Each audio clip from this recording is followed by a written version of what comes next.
Across time and continents, humanity has looked up at the stars, into the soil, and within the soul to understand its origin, purpose, and destiny. In that quest, different cultures have painted different maps. But sometimes, when those maps are placed side by side, a strange and beautiful symmetry appears. The sacred systems of the Fon and Yoruba peoples of West Africa and the mystical teachings of Kabbalah within Jewish tradition at first seem worlds apart.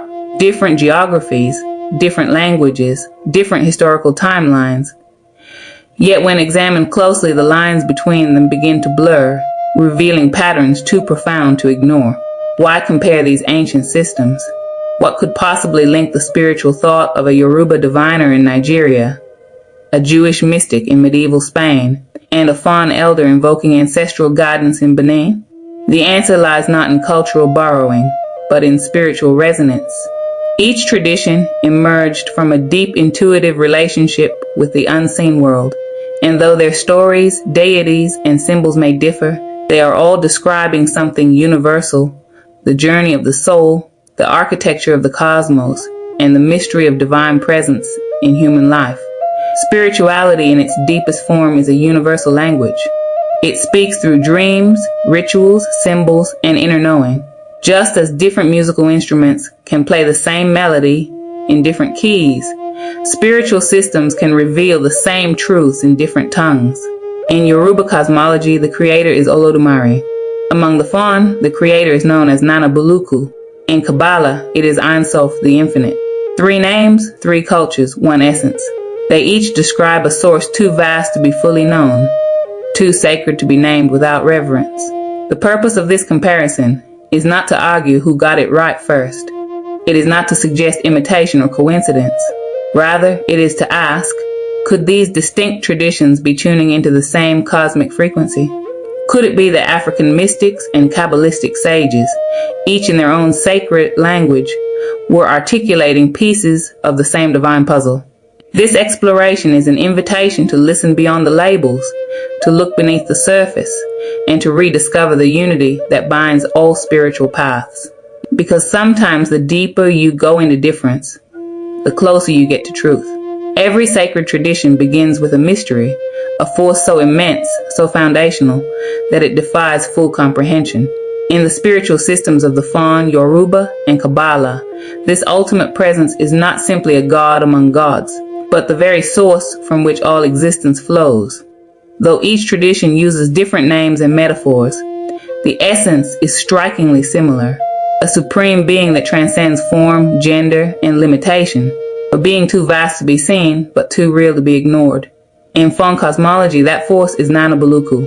She is the ultimate source, the fountain of all spiritual energy, and the one who gives life to everything.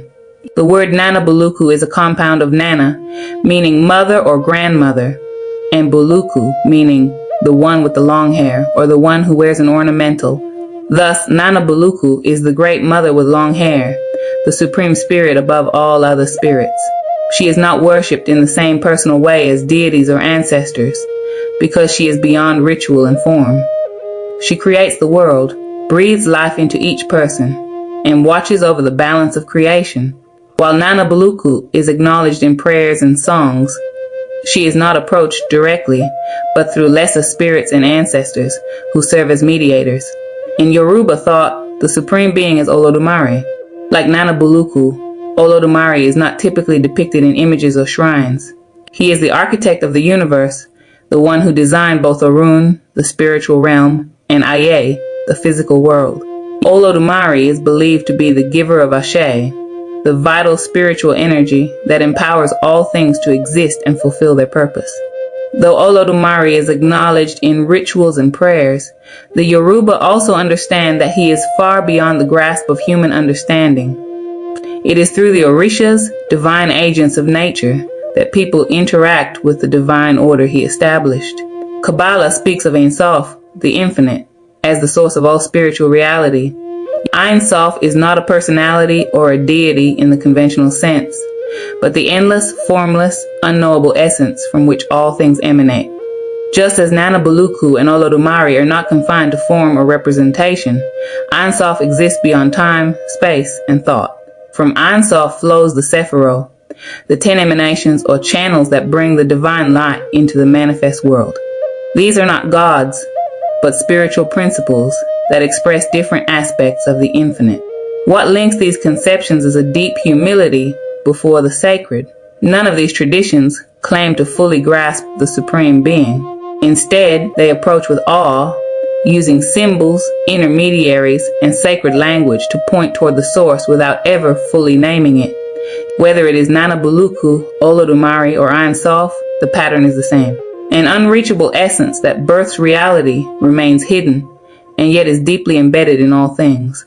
These ideas challenge modern religious thought that seeks a God who is accessible, emotional, and easily described.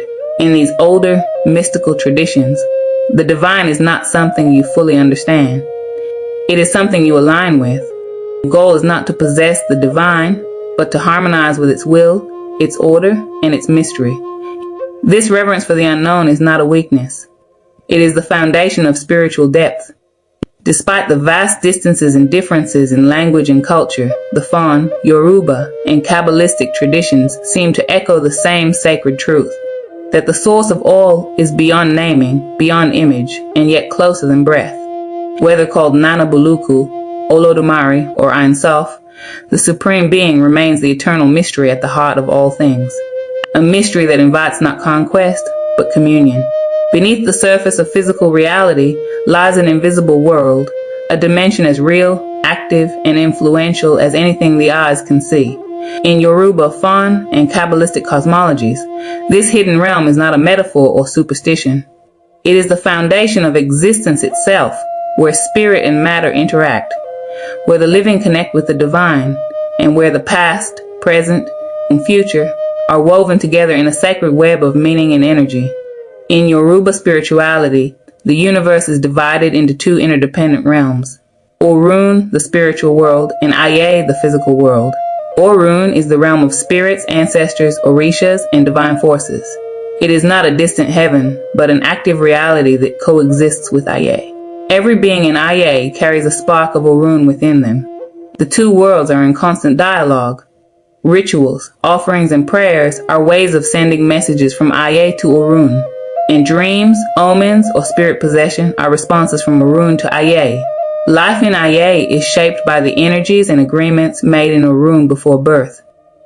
Nothing that happens in the visible world is without a spiritual echo. The Fon worldview also holds a clear distinction between the physical world and the spiritual realms. The land of the ancestors is a vibrant, organized society that mirrors the living world. These ancestors dwell in the spiritual domain, but remain intimately connected to the living through lineage and ritual. The goddess Mawu, Earth and Moon Mother and Judge of morality, also governs an underworld where the dead are judged and the soul begins its journey back to the source. This underworld is not a place of punishment, but of reflection and preparation. It is deeply tied to the land itself. Graves, sacred groves, and ancestral shrines are physical anchors for spiritual presence. The dead are not gone, they are watching, guiding, correcting. In Kabbalah, the structure of the invisible world is mapped out in the Tree of Life, a diagram of 10 Sefirot or divine emanations that bridge the infinite with the finite. The manifest world we live in is only the outermost layer of this spiritual architecture. Behind it lies a cascade of spiritual forces flowing from Ein Sof, the boundless source.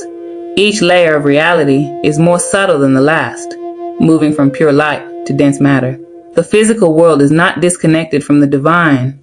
It is the final vessel into which divine energy is poured. The goal of spiritual life is to realign the physical with the spiritual, repairing the broken vessels and restoring unity.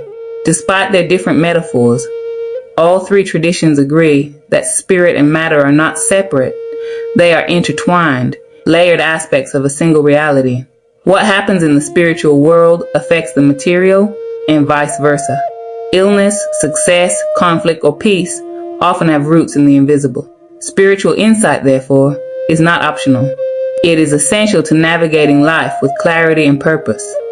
These invisible realms are not only about metaphysics, they shape how people live, make decisions, and build community.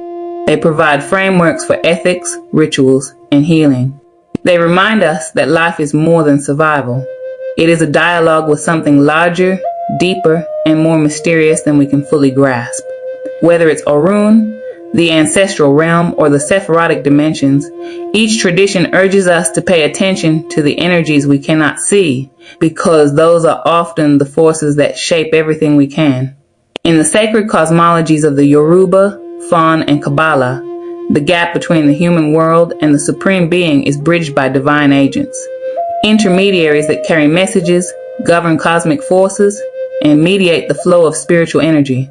These beings are not mere mythic characters, but living, conscious entities that serve specific functions in maintaining spiritual order. They embody the idea that the infinite, while too vast to grasp directly, communicates and connects through more accessible forms. In Yoruba belief, these intermediaries are the Orishas, powerful spirits born of Olodumare who oversee every aspect of creation. Each Orisha governs a natural force or human domain. Ogun rules over metal and war, Yemoya over motherhood and the oceans, Shango over thunder and earthquakes. They are not distant abstractions, but active presences that devotees interact with through offerings, songs, drumming, and possession rituals. Orishas are both cosmic principles and personal guides. People are often said to be children of particular Orishas, their destinies and temperaments shaped by the energy of their spiritual parent. The Fon also believe in a multitude of spirits that assist Nana Buluku in maintaining order. These include nature spirits known as Voodoons, each associated with natural elements, community values, or ancestral domains. Like the Orishas, these spirits are invoked during ceremonies, consulted through divination, and honored at shrines. Ancestors too serve as intermediaries in the Fon worldview. The living can speak to the dead, and the dead can protect, warn, or correct the living.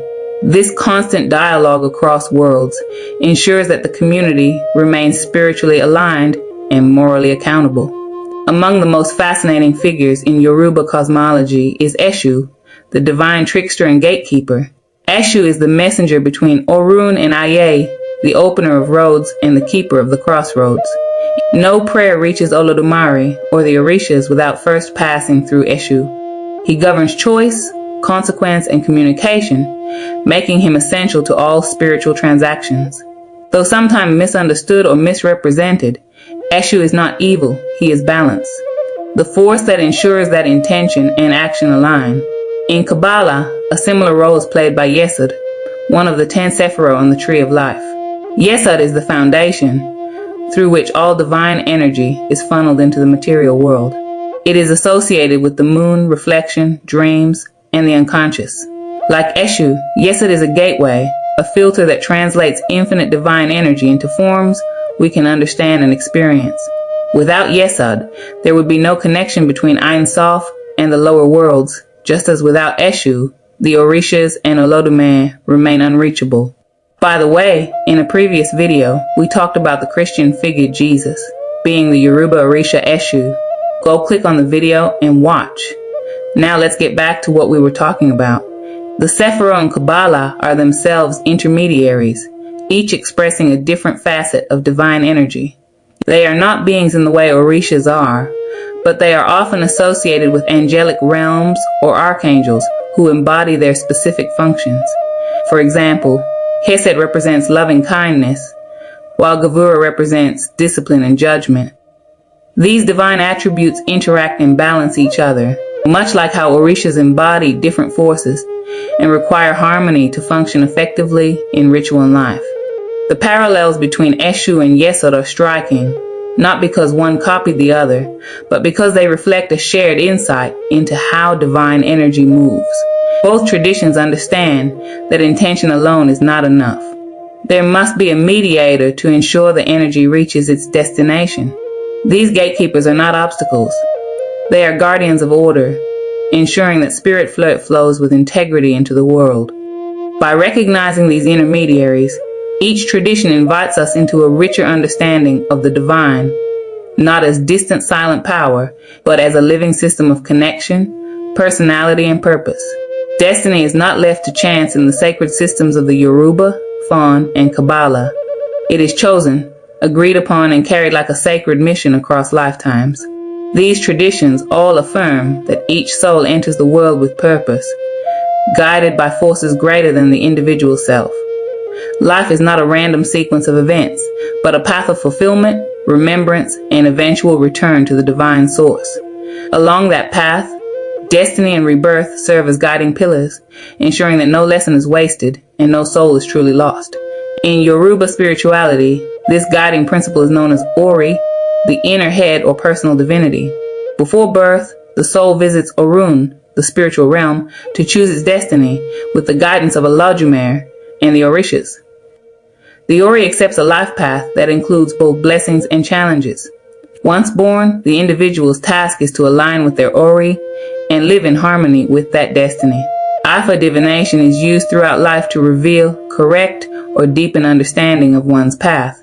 Failing to honor the Ori can bring misfortune, while honoring it brings peace, fulfillment, and spiritual power. The Fawn people hold a similarly structured belief in reincarnation and the return of ancestral souls. Newborns are often believed to carry the spirit of a deceased family member, returning to continue unfinished work, or to bless the lineage with renewed strength. This belief is not symbolic. It is taken seriously in naming rituals, dreams, and the child's behavior. Elders may consult diviners to confirm the identity of the soul, ensuring that the returning ancestor is honored and guided. Life is seen as a continuum, where each generation carries the memory, energy, and responsibilities of those who came before. In Kabbalah, this concept of return is captured in the doctrine of Gilgul, the transmigration of souls. A soul that has not fulfilled its purpose in one life may return in another seeking tikkun or repair. The soul is seen as a spark of divine light, fractured from the source and sent into the world to gather wisdom, correct imbalances, and reunite with the infinite. Unlike punishment-based reincarnation, Gilgul is a compassionate system of growth. Each life offers another chance to move closer to wholeness, both for the individual and the collective soul of humanity. What unites these traditions is the belief that every soul is on a journey back to its source. The paths may differ, but the direction is the same. Toward alignment, toward healing, toward remembering who we truly are. Whether it is through Ori, ancestral return, or tikkun, the soul carries a spiritual blueprint, an inner map that speaks through dreams, intuition, and sacred rituals. The world is a place of learning, not exile. Challenge is part of the curriculum, not a sign of abandonment. Rebirth is not just about second chances, it's about spiritual continuity. The Yoruba believe that when a person fulfills their destiny, they achieve a kind of immortality, remembered and revered as ancestors. The Fawn uphold that the legacy of one's soul can influence many lifetimes across generations. In Kabbalah, fulfilling one's tikkun brings light into the world, helping to heal the cosmic fractures caused by disconnection from the divine. Each system invites us to live intentionally, to seek knowledge of our spiritual contract, and to walk our path with courage. We are not blank slates, but bearers of ancient purpose. The return to source is not an escape. It is a homecoming earned through the honoring of destiny, the wisdom of experience, and the love of the eternal. In every sacred tradition, language is more than communication, it is creation. Words are not simply tools to describe the world. They are vessels of divine power, shaping reality and revealing hidden truths. Among the Yoruba, Fawn, and Kabbalistic traditions, sacred language and symbolism serve as the bridge between human consciousness and divine will. Through symbols, codes, and ritual speech, these systems transmit spiritual knowledge that cannot be reduced to ordinary dialogue. They invite practitioners into a deeper engagement with mystery, where meaning is layered and revelation unfolds over time. In Yoruba spirituality, the most profound example of sacred language is found in Ifa divination. This complex system is governed by the Odu Ifa, an intricate matrix of 256 sacred texts or verses that encode wisdom on creation, ethics, destiny, and ritual. The Babalawo or diviner uses palm nuts or divining chains to cast binary patterns, each corresponding to specific Odu. These patterns are not random. They are seen as messages from Orun, transmitted through the Orishas to guide the seeker's path. The verses contain proverbs, parables, and symbolic narratives layered with multiple meanings. They are memorized, interpreted, and transmitted orally, maintaining the living voice of divine knowledge. The Fon tradition expresses its sacred thought through Veve diagrams, a symbolic writing system composed of ideographic signs used historically among secret societies and spiritual practitioners. Veve is not a script for everyday use. It is a language of the sacred encoded with social, philosophical, and metaphysical meanings. Symbols can represent concepts like justice, love, spiritual power, or ancestral presence. In ritual contexts, Veve may be drawn on walls, inscribed on objects, or performed through gestures in dance. Like the Odu, Veve is a coded interface between the seen and unseen, a tool for transmitting knowledge that transcends the literal. In Kabbalah, sacred language reaches its most intricate form through Hebrew and its mystical system of gematria. Each Hebrew letter carries a numerical value, and the relationships between words can reveal hidden connections and spiritual insights. For example, the word for life, chai, has a value of 18, making that number sacred in Jewish tradition. Kabbalists meditate on the names of God, each containing unique spiritual frequencies and pathways to divine reality. The Hebrew language itself is considered to be of divine origin, spoken by God during creation and encoded with the very structure of the cosmos. These sacred languages are not just cultural artifacts, they are spiritual technologies. They function as keys to unlock higher realms of understanding, allowing the practitioner to decode the deeper layers of existence. When a Yoruba devotee consults the Odu, or a Fon elder draws Veve diagrams, or a Kabbalist analyzes a verse using gematria, they are not engaging in superstition. They are interacting with the architecture of the divine mind.